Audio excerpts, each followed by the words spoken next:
আপনারা যারা আলেম ওলামাদের বক্তব্যকে বিকৃত করে বঙ্গবন্ধুর বিরোধী বক্তব্য বলে সাব্যস্ত করেছেন, আপনারা বঙ্গবন্ধুর অমর্যাদা করেছেন। আপনাদের বক্তব্য প্রত্যাহার করেন। আমি চ্যালেঞ্জ করলাম, আমার কোন কথা, কোন একটা অক্ষর বঙ্গবন্ধুর জন্য মর্যাদা হানিকর দেখাতে পারবেন না। ইভেন আওয়ামী লীগের দলের বিরুদ্ধে আমার কোনো বক্তব্য নাই। আমি সারা বাংলাদেশ ঘুরে দেখেছি, আওয়ামী লীগ বলেন, বিএনপি বলেন, এদেশের তৌহিদি জনতার মধ্যে এক নতুন জাগরণ আমি লক্ষ্য করছি।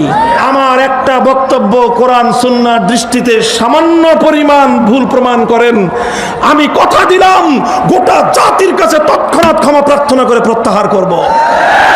এখনো পর্যন্ত আলহামদুলিল্লাহ আমার একটা বক্তব্য কোরআন সুন্নাহর সামান্য পরিপন্থী প্রমাণিত হয়নি।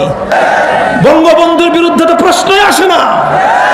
তিনি একজন মরহুম মানুষ, একজন মানুষ মারা গেছে।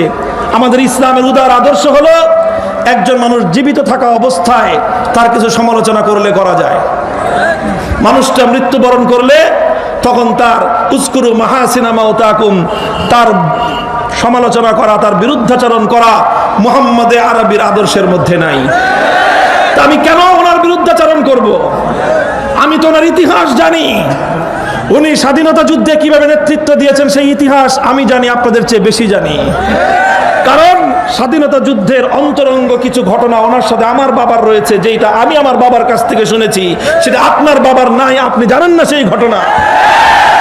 কাজে বঙ্গবন্ধু সম্পর্কে আপনার থেকে আমার দুই কলম বেশি জানা আছে, দুই অক্ষর বেশি জানা আছে। আমি কেন ওনার সম্পর্কে বলতে যাব? আমি কেন ওনার সম্পর্কে সমালোচনা করতে যাব? আপনারা যারা আলেম ওলামাদের বক্তব্যকে বিকৃত করে বঙ্গবন্ধুর বিরোধী বক্তব্য বলে সাব্যস্ত করেছেন, আপনারা বঙ্গবন্ধুর অমর্যাদা করেছেন।